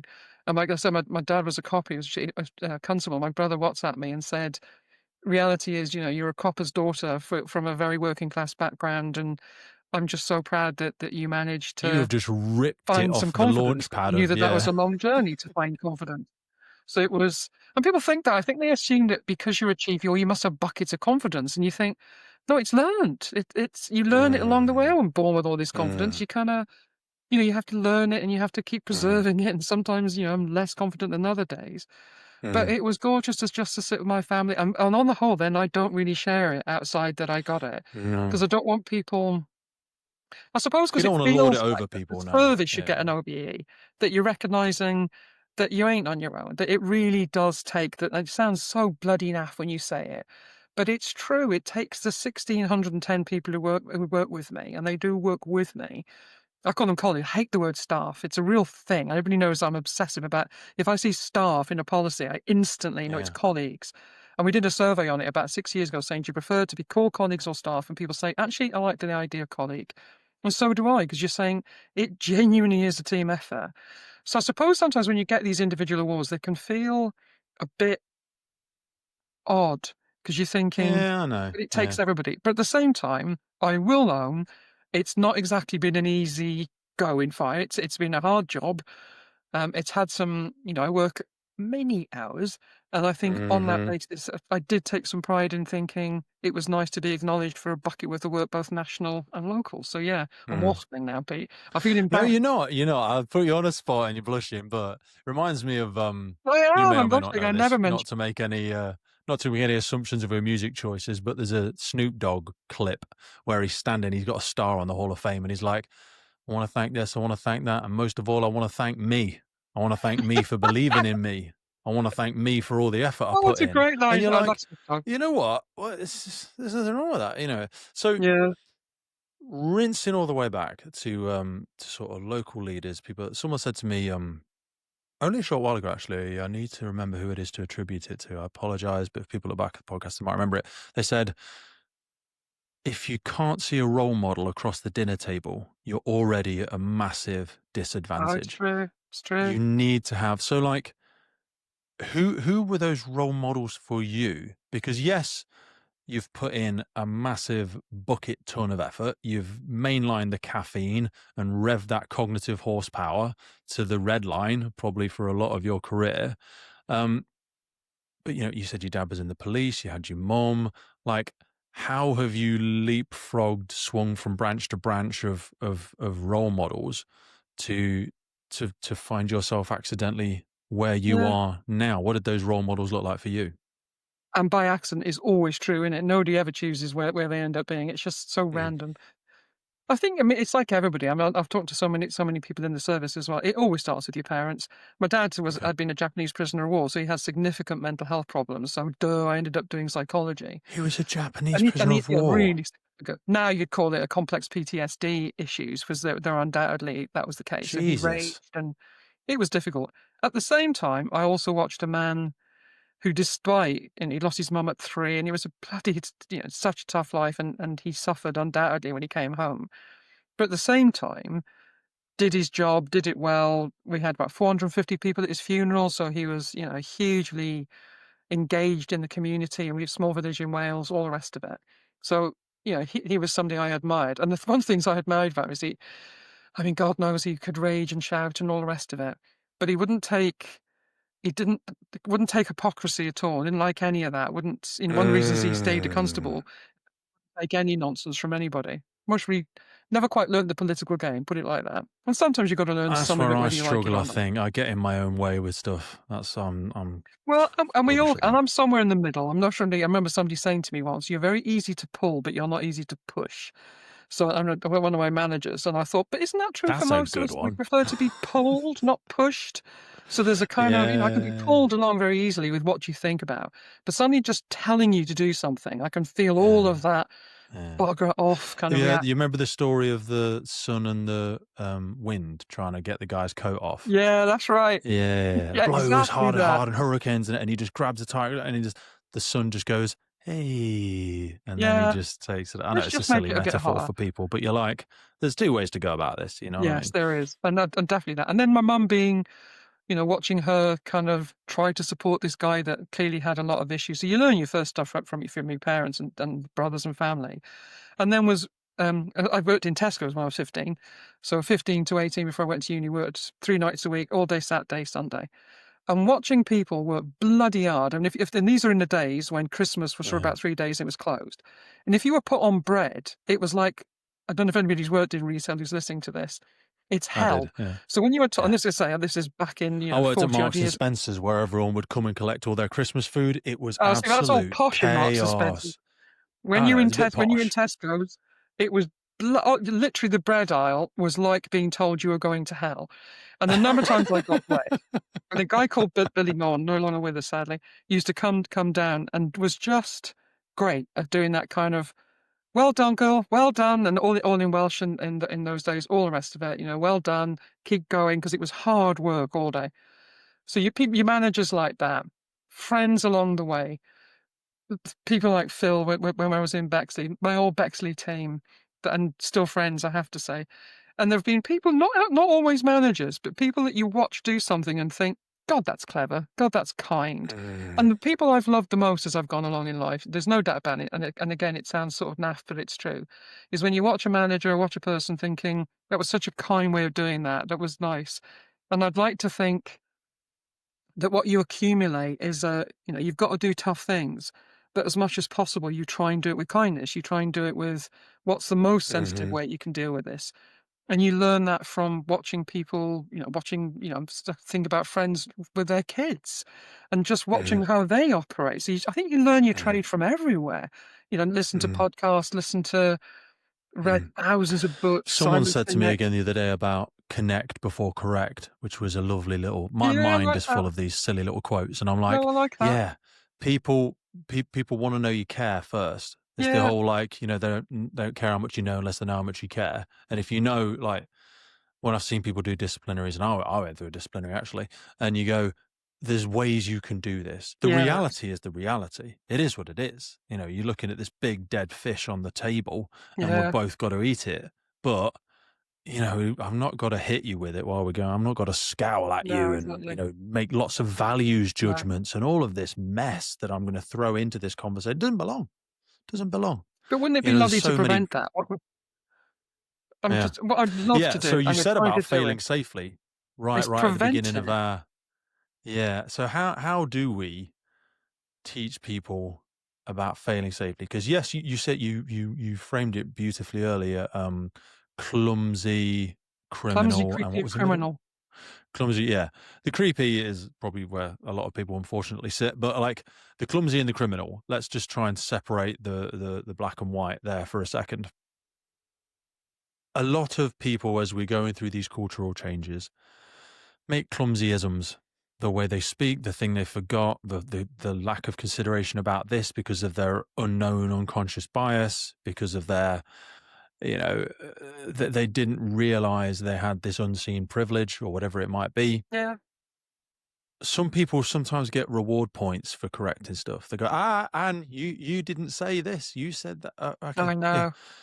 And then people get so scared, and then we struggle with psychological safety, and we wonder why people are only bringing 55, 60% of their personal life view to work with them. And we go, we want difference, we want innovation, but people are scared. People are scared to bring them. So how do we still be professional, honest, polite, blah, blah, blah, blah, blah, legal, but fail safely? how I know it's maybe a really difficult rubbish answer question, sorry, but like, No, it's how not. does that look in practice in your organization or in your own It's a personal life? complex question with a an arguably simple and complex answer. Some of it is about consent, isn't it? A lot of it is about what becomes permissive in our relationship, and there are different relationships with different people. So Mhm. I'm a big hugger.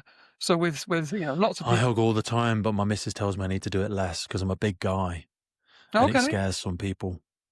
Well, I didn't know again, that. it depends if there's consent, isn't there? So I know full Yeah. well that there'll be some people that you have a hug with or a kiss on the cheek, and other people that you sort of edge towards, is there a consent to do this in our relationship, and so Yeah. on. So a lot of it's consent.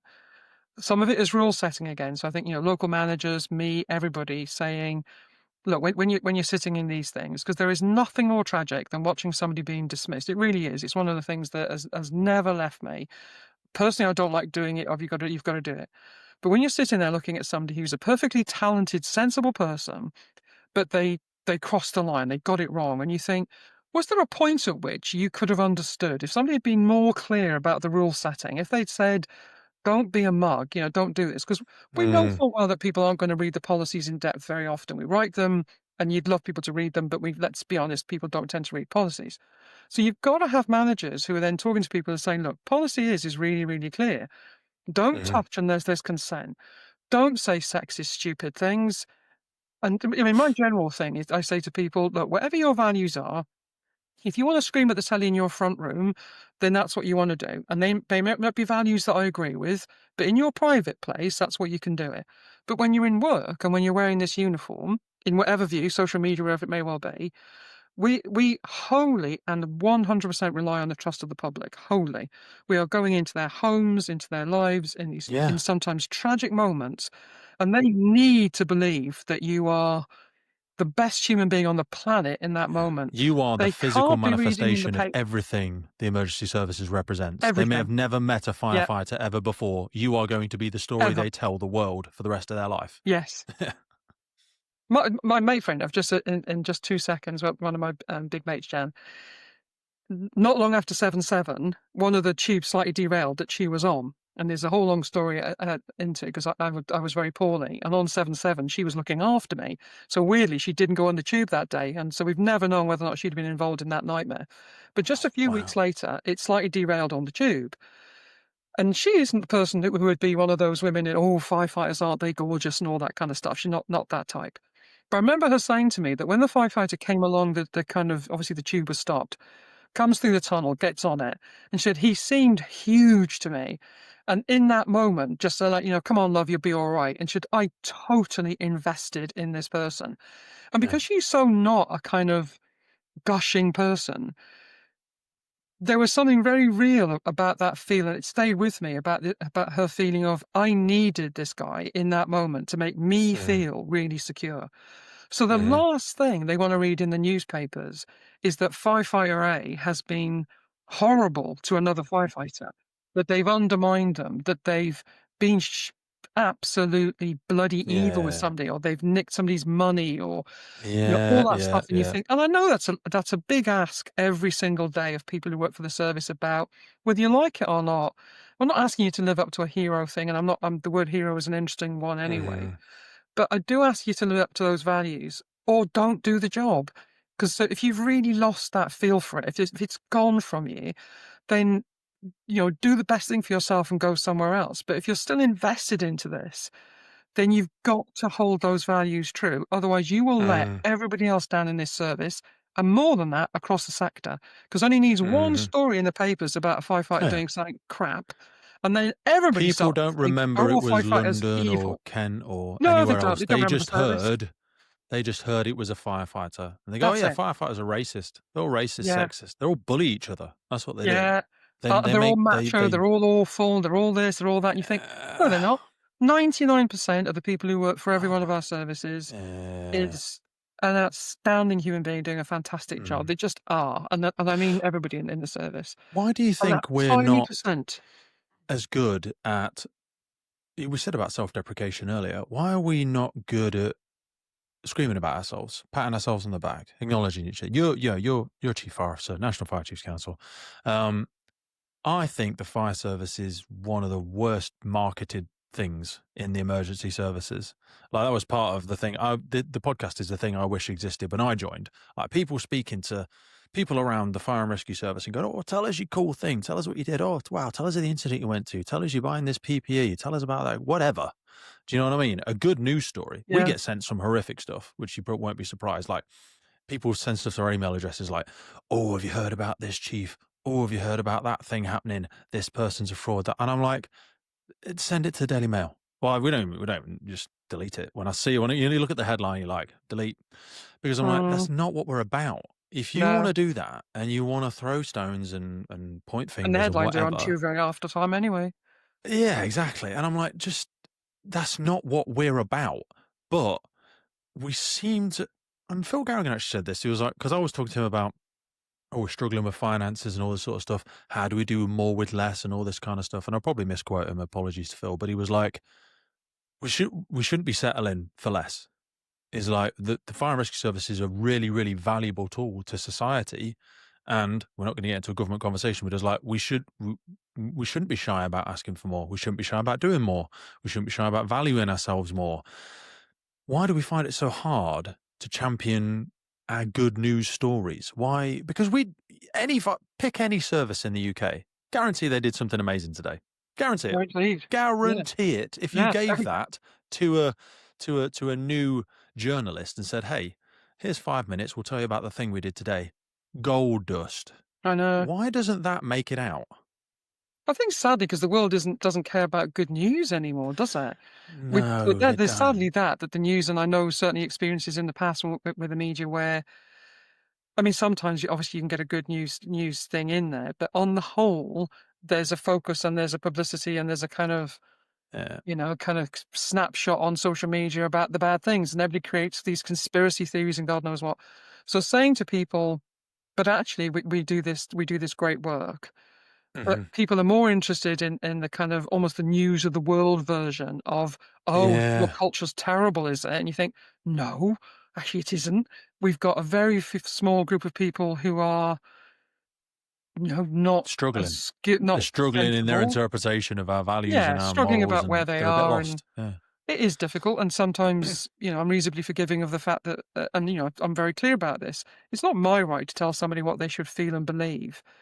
But Mhm. it is our right as a sector to say, I don't ask you to believe this, but I do ask you to behave in a certain Mhm. way. And the behavior can be different from the feeling. I hope the feeling gradually catches up with the behavior. But the Mhm. reality is, what we do is too important. We need to Yeah. believe that in Yeah. reality, that and the public, because I think there's one of the great myths of all time that everybody will ring 999. Well, actually, we know that loads of people don't ring for us. They're Oh, we embarrassed. They did don't the want to do study it. thing around us where like there's a lot of Asian and Indian population around some of the cities that I live near. And we were like fourth. They were like, I'd ring my partner, Yeah, then I'd ring my wider family, then I would go to neighbors to ask for help. And if all of that failed, and the question was like, if you had a fire in the home, what would you do? They'd ring all these other people yeah. before they would ring 999. And we're And if you like, and everyone especially if loves you're a us. man, 'cause we did some research some years ago, and a number of services got involved, put all the data together, and they did some great work about human behavior in a fire. And one of the things that Mm, became very emergent, if you were sort of a guy between, let's say, between 30 and 50, you were pretty unlikely to be ringing the fire and rescue service, and the biggest thing that came up was embarrassment, because it's like, "I don't I'm want never somebody going else to ring to them. me." I bet you wouldn't ring the fire. I remember one of our old directors, I'd it never was live so it funny when down. he said this, said, "I'd rather have my house burned down than call the fire and Yeah. rescue service out," because he Uh, didn't want to be embarrassed. So there's this kind yeah. of, how do you get over all of this stuff? And the way you get over it is making sure that people not necessarily the hero thing again, I think, because that can get misconstrued, but that sense of this complete professionalism, that it is a Yeah. profession, it's treated like that, there's respect for it, Yeah. and that people Yeah. recognise firefighters as professionals. So when they're calling out somebody, it's not the Keystone Cops. They're going to be calling Mhm. out people who are practiced professional people. I'm whatever. I'm biasedly going to say I would like to think I've got young children. Well, about 13. They would still approach a firefighter or a fire engine if they were in need. I think a lot of the younger generation wouldn't necessarily approach the police now, and that is so sad. That's so sad to think I because know, very. all first responders. My brother-in-law's a paramedic. One of my best friends is a police officer. Great people, great people. But the police, Yeah, you know why they come in. You either love them or you hate them. If you're the one doing something wrong, you probably hate them. yeah, I've no idea why paramedics get attacked so much. The attacks on I paramedics know. boggles my brain. But the fire service, you only ever the 99% of the time they come in and everyone's glad to see them, unless you got your bonfire out of control and you Yes. didn't want to tell anybody or whatever. Then maybe you're not happy to see us. But most people are glad to see the fire and rescue service. But Yeah. I don't think we market it well enough. I want to be respectful of time, but people might have been listening and they're like, "Oh, you didn't even talk about this," and I'm like, so I want to hard left turn, change Okay. gears for a second. Can we talk about procurement? So I Yes. want to talk a little bit around procurement. I want to talk about your role with the NFCC. Um, there's a lot of conversation and challenges going around clothing, PPE, and all of that category. PPE. Yeah. Um, what are some of the big challenges that we're facing? Obviously, there's the financial challenges. There's climate change. I don't want to fill you all my own biases. There's the structural gear, the cost. There's the particulates and contamination, and da da da da da da da da. Big procurement framework, I think, is still going through at the moment. Yeah. I'm not Yeah. Literally, sure. I think it's literally going through the yeah. tenders now. What does that look like from a national perspective? How does the NFCC help? For people that don't know anything, let's zoom out for a second. How does the NFCC help people with that? Because services are big and small, different budgets. Some of them need to get involved and help from other people and all that sort of jazz. What are some of the big things that are the concerns? What are we aiming for in our new procurement sort of package? And talk to us around that for a second. Okay. I mean, I was a national lead for a long time on commercial, and I stopped doing. I got to 60. I used to be people lead as well, but 10 years Mm. seemed like enough. But still, we're still the lead for PPE from Kent.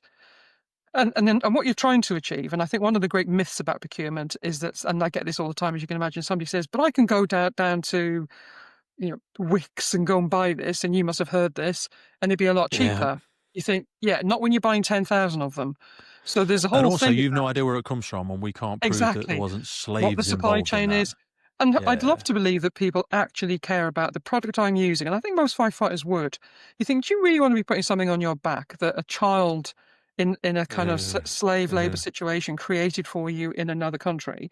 Or would you Mhm. like to know that we had Yeah. literally looked at the supply chain and we were really clear that this was genuinely an ethical buy in terms of stuff that you're getting on your back and you're using and so on? And I think Mm. most I firefighters think this is would one of the big genuinely risk care. areas, I think lack of knowledge and skill around legislation and procurement is where some services, if they're not careful, will make some massive Where 4 or it's a 5 very, year very errors, litigious world. very expensive because no one wants to go into that role. Not no one, but it's a very rare. People go, "Oh, do you want to be lady for procurement?" No one wants to apply for that. I want the station manager job in charge of whatever. You Right. know what I mean? I don't want to be and you're like, because very data driven, you've got to know the legislation, Yes, you got to have. go fair You amount gotta of know what you're doing. courses and all that development. And it is so important. If you get it wrong, it can cripple services. Absolutely. Well, people get sued for millions nowadays because Yeah. so you've got to know the legislation, as you say. I mean, to be fair, all the people in our team are Green Book because we brought them from procurement You history, need procurement to. background. You It's a need profession to. again. And that whole thing about what you're trying to do nationally is say, look, if we buy this together, firstly, you've got experts who are involved. You're trying to get an expert in every single service about PP, for instance. So let's use the experts that we've got. And so we've got somebody called Brett Egan in our team who is the PPE expert. What he doesn't know about Met PPE, Brett many times. yeah, absolutely superb guy. And then Sarah Walsh, who's kind of running all of that, Steve Topham, lots of people involved in that project doing a fantastic job.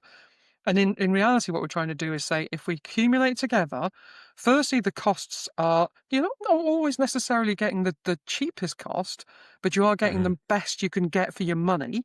And sometimes you Mhm. will genuinely save money because you're doing it together, but you'll have done all the procurement exercise once rather than 44 times, which is insanely Mhm. costly. So Mhm. you're literally doing the admin of it, and it's loads of admin you've got to do. And plus the fact you get into there's a lot of complexities then around, so how do you make sure that it's laundered properly? Who's doing that? Mhm. How are Mhm. you making sure you're getting best value for money in the contract as it goes forward? Contract costs, it's all, suddenly you're thinking, God, it's all And very also the dull. risk profiles of each Saving money. organization. Yeah, like, Wales as an example, big wild ant fire risk. Do you know what I mean? Yeah, Versus more centralized locations in the UK. So they might be really interested in, well, what are the options around, tactical gear versus true. Here's a question for you. Random question, but I spoke to a company recently, had them on the podcast, and why do senior leadership teams get given firefighting PPE?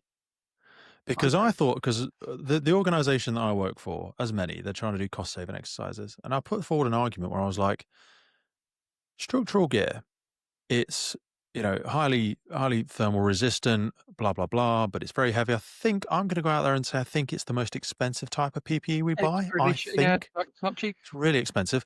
Um, I'm like, why is anybody beyond a station manager issued with fire kit? Why are they not issued with a more hybrid type kit that's a bit cheaper? Because they're not BA accredited for starters. They're never going to enter a structural fire.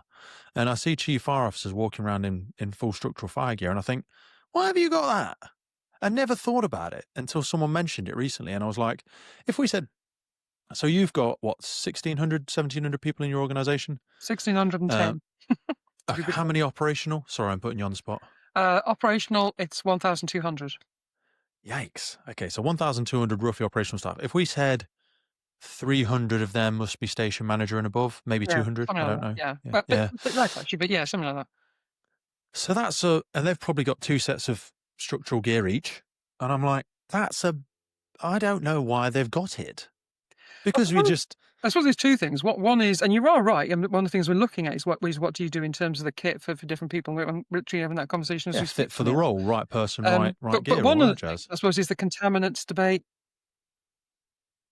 Yes, Yeah, we're certainly I looking at that. But I agree. say some of it is about what's the best contaminant support. So if somebody's on the ground, Yep. and they may not be going into the building by any means, but you're still literally surrounded by particulates. What's the Hmm. best way of supporting them? And that's going to be the best PPE you can get.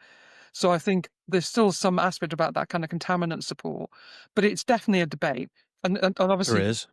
I would push back and say most of the fire kit out there hasn't got a particulate blocker in it no, anyway. it hasn't. I mean, No, so you it's want them to like, get to the point where okay. you could put a firefighter on the sun eventually because you make it so good, because then you make it And heavy. that's another one when people go, oh, well, this has got thermal protection of X. And you're like, it's unnecessary. It's just gone way beyond the Yeah. needed requirement You here. you you make it so heavy and intolerable to wear, and, Brett's the expert on Yeah. this, but you'll end up saying eventually, if you make this thing so thick, you Yeah. literally will have people fainting because it's just drawing out the kind of moisture from the body Yeah. and so on. So it's a And if it is very that hot in complex there, what science. is the likelihood there's any remote savable life? What on earth am I doing in there? Yeah, You know what I mean? I love going into really hot fires, but you get past a certain point and you go, well, I'm not doing savable life here, am I? Because I can bloody feel it, and this stuff goes up to X number of degrees. right. Sorry, dragged you down a No, rabbit hole it's there. an interesting debate, and it's one we need to have properly. So, what are the other challenges facing some of the procurement out there? When does this thing end? How do we stop massive companies being the only people that can apply for this stuff? Because some of the frameworks, they can be vaguely worded or cleverly worded, and I know that's a Mm, whole legal it's a whole other nightmare. challenge, that one.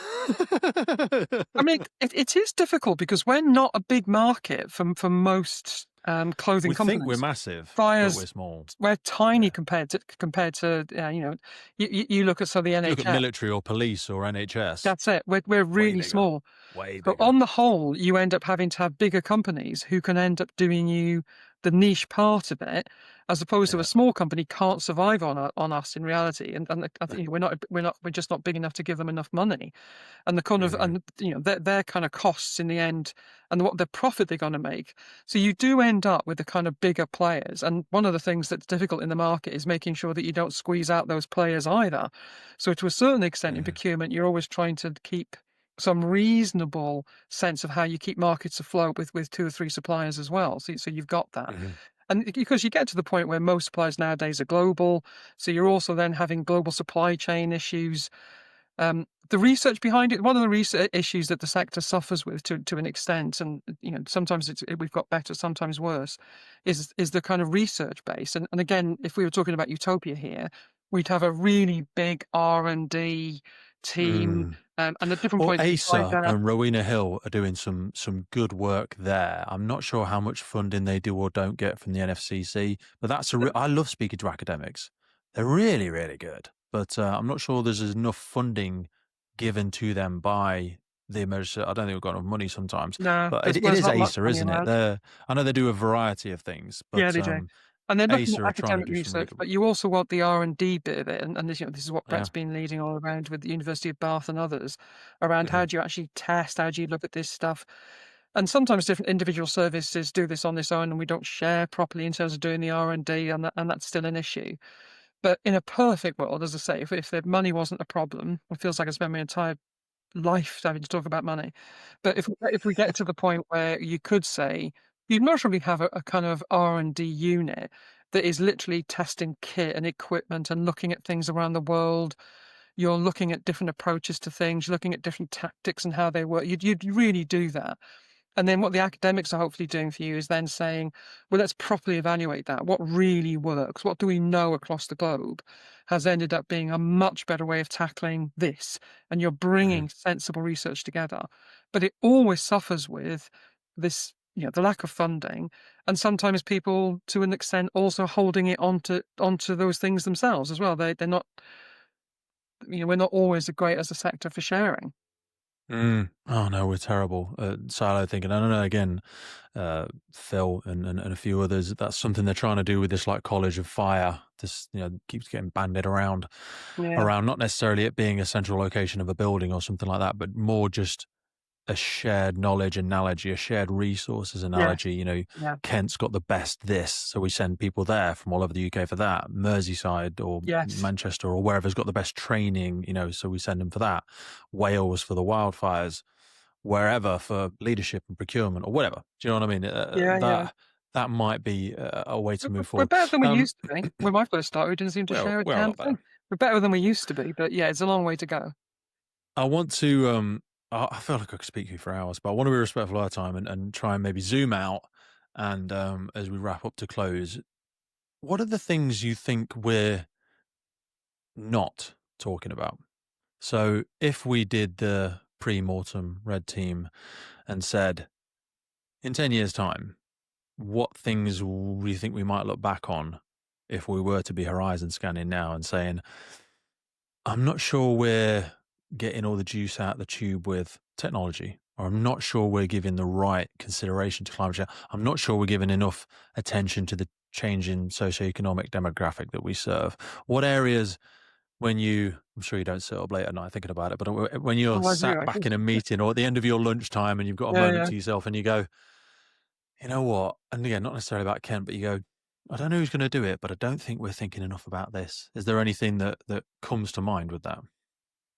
There are so many things. I'm just thinking lunchtime. I must. I don't have. I've actually perfected the art of eating a sandwich without taking my hands off the keyboard, which is bad. But anyway, the I think there are things. And I think 10 years from now, this is going to sound very challenging.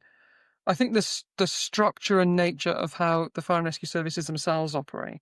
So Yeah. there are 44 English FRS, and whether or not that is sustainable, given the kind of budget cuts. So this is a conversation that's been had many times. I'm not unique in saying We this. should be doing it. We And there's a should. kind of how do you do that with the least amount of damage? And I'm personally, I'm going to put myself out there here when I say this. I think we'd most probably have to create more of a central bit that says, well, we'll do policy once, we Yeah. will do these things once. And it's gradually happening through the NFCC. And then we will, as sensitively as possible, think about how do you create sustainable capacity? Because one of the problems we're going to see and they are significant budget cuts heading our way. You can argue all day about the fairness of them, but we are where we are. And then the problem comes is that we all die by 1,000 cuts, literally, Yeah. Yeah. and it's the worst way to die as we know. So you get to the point where you lose your capacity to then really manage that change. And you're right, as much as possible. And again, you're talking utopia here. There are systems. We looked at something the other day, and I won't name it, but we looked at an IT system that manages learning competence in this really brilliant way. It comes from the airline industry, funny enough. It was fantastic. Oh, they're so good. Well, with the Black black box box thinking thinking stuff, I got again. in touch with the Civil Oh Aviation my. Authority and said, "Can we come and learn from?" We had Martin Bromley, who's at the Yes, beginning of Black Box Thinking. We had him on the podcast. Oh, Talking really? about his wife, Elaine Bromley. Ah, because he goes around teaching human factors, behavioral stuff. You know what I mean? And I'm just like, oh my god, I could have listened to that guy for Oh, it's hours. fascinating. It's they're so good at it, you know. But And it's some of that stuff that we'd say, how do you get that innovation in? How do you get the IT to come in? How do you make Mhm, sure, and we're just mapping digital skills now, what digital skills do everybody need to have to make sure they feel mhm, they're not mhm. frightened by that technology that's coming? So people use Copilot and Gemini and AI and all those sorts of things. I mean, we've got a robot we're testing, all that stuff, and it's not to replace a firefighter, No. but it is to say, but there are situations where it's easier to put the robot in than it is to have somebody potentially facing Lancashire a had a cool life-saving one. challenge. Yeah, So all of that, and our response director, Matt Dedman, doing fantastic. We're kind of pushing that agenda and saying, well, let's make sure that we're not putting firefighters in places where they really shouldn't be. So yeah. how do you kind of get that professionalism working?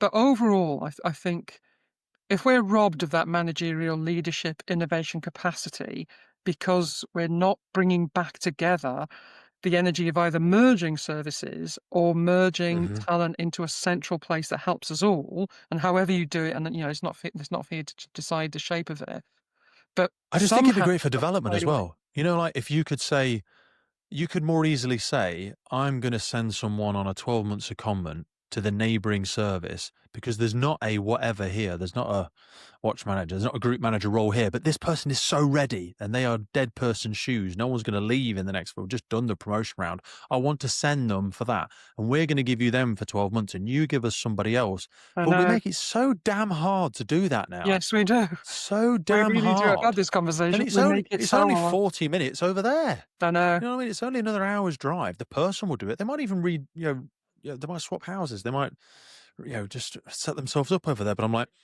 I wonder if in like 3 or 4 years we're actually having member of Scotland's SLT on soon because they did it. I mean, I'm not Yeah, saying they they did did it it. successfully or whatever, but they've turned 8 services into one. Yeah, They had to yeah, do it, and it was horrible and uncomfortable and culturally challenging. But they joke, I was speaking to one of them the other day. I won't say who, but they were like, everyone says, London Fire Brigade's biggest one in the UK. We've got about 1,500 more staff than they have. They've got like 7,500 staff or something like that. And you try and travel from one end of their service to the other, you're going to have to take 2 boats and a 6-hour car drive. absolutely. Like No, cultural Scotland's the biggest change hostager. And to be fair, across I dare such a. say, they're still young in their change in reality, and I'm sure there's, Exactly. of course, there's issues when you're bringing 8 together, and they're still going on, and that kind of Yeah. geography is gonna be really different. But I don't think we'll be able to escape for much longer having to No. do, because otherwise you get into that benign neglect that you're just being neglected as a sector, and it's very easy then to carry on sitting where we are. And if you But don't work I with each other, fear. what they'll do is they'll take you over and they'll go, right, you're police and crime commissioner. We're going to put in police and fire. You're all in together. And Yeah, now we've got somebody else. And you go, oh, you're never getting back that. You're I know. never going to get that back. So work together or I'm going to take your toys off you. Yeah, And then someone else is in charge of you now. yeah. Do you know what I mean? You never get it back. No, and I think to be fair, 10 years from now, if we look back, and it's tough. I mean, I'd be the first person to say it would be very tough to kind of regionalise however you did it. Uh, The truth is that what I fear the most is that we will lose that capacity to innovate. And you're right, when you look at society, you look at what's happening. I'm the chair of trustees for a hospice, and they just do tremendous work. In fact, they just won Charity of the Year, which is amazing. But nice. when they're looking at their challenges, you've got an aging population. That aging population is more ill.